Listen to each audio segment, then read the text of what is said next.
what's an old lefty like yourself going on Carlson? Listen, what's the difference between talking with Tucker Carlson and talking with you? You guys are not in the same state of mind. You don't agree on a lot of things. Listen, if I would have talked, read, wrote to only the people who think like myself, would have been quite boring. Let's put it like that. Here you have an individual that his outreach is millions of people and is maybe one of the most, if not the most, non-establishment influencer in North America and maybe the entire English-speaking world. And I have the opportunity to speak with him and through him to communicate with his audience. It will be a missed opportunity to miss this opportunity. I'll say even more than that. If my political nose is still sensitive, though you describe me as old, but I'm still lefty, so I have a good nose. Imagine that in 2 years' time, he's a candidate for presidency. Oops, so I'm connected. I don't remember all during my life long one war that I supported. Okay, no war was yet born that I will or would support. So this is on one hand because I think that conceptually, politically conceptually, a war is the worst evidence that your politics failed. A war is a failure. Even if you succeed in the war, it's a failure of all the other non-combatant and non-violent measures. The second is, what did you tell me 8 months ago? What did you promise me? That you obliterated their capabilities, that the nuclear threat to Israel was removed, that no ballistic missiles can be shot at my village. And I believed you. And all of a sudden, the same rhetoric, the same goals, the same purposes, the same measures. So when did you lie to me? Then or now or both? Now, politicians who take their nations to a war and then lead them with deception, the war is doomed to fail. Last but not least, look at the current state of affairs. More than 400 kilos of enriched uranium still absent. The regime is there, looks like there to stay. Nobody topples it.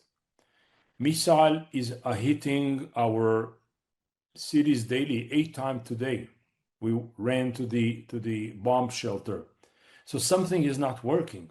Netanyahu is an individual, besides being a very, very, how will I say it, an awful person.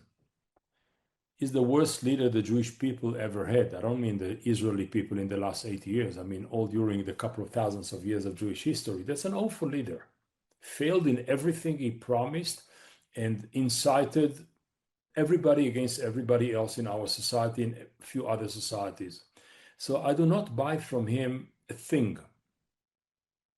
Okay, having said that, there is a real question. And the real question is, what do you do with something like Iran? Let's begin with, what do you do not do? If you cannot win it by war, let's look for some alternatives.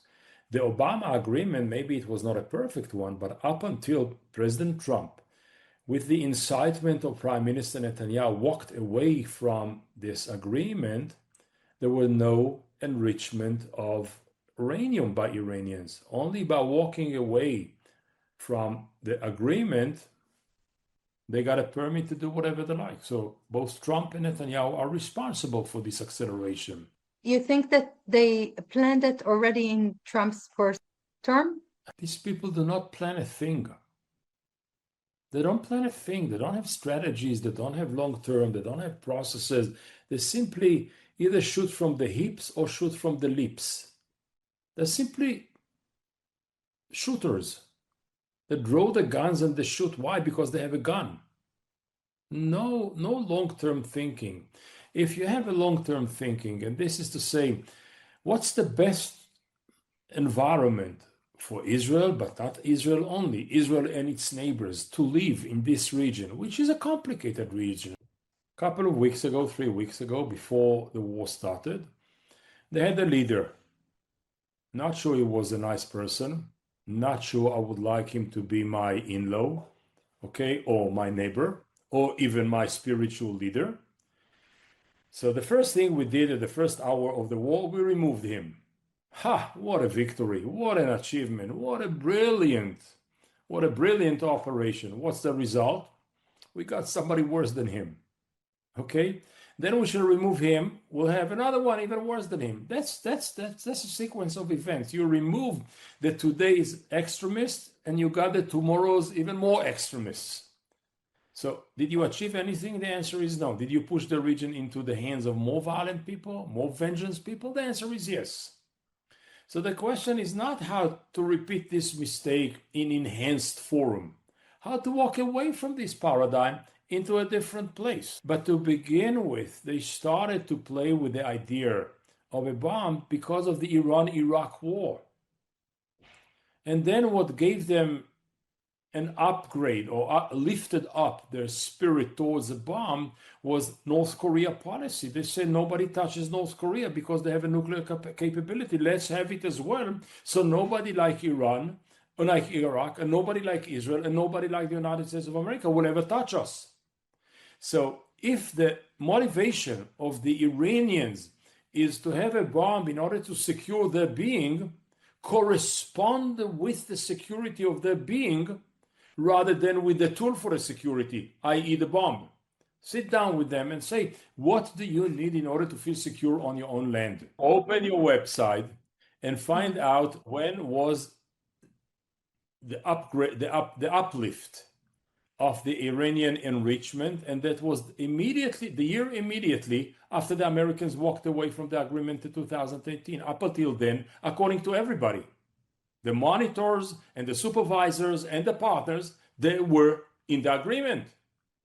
So negotiate it further, improve it. They will take some, you will give some. It's a negotiation. That's a different art.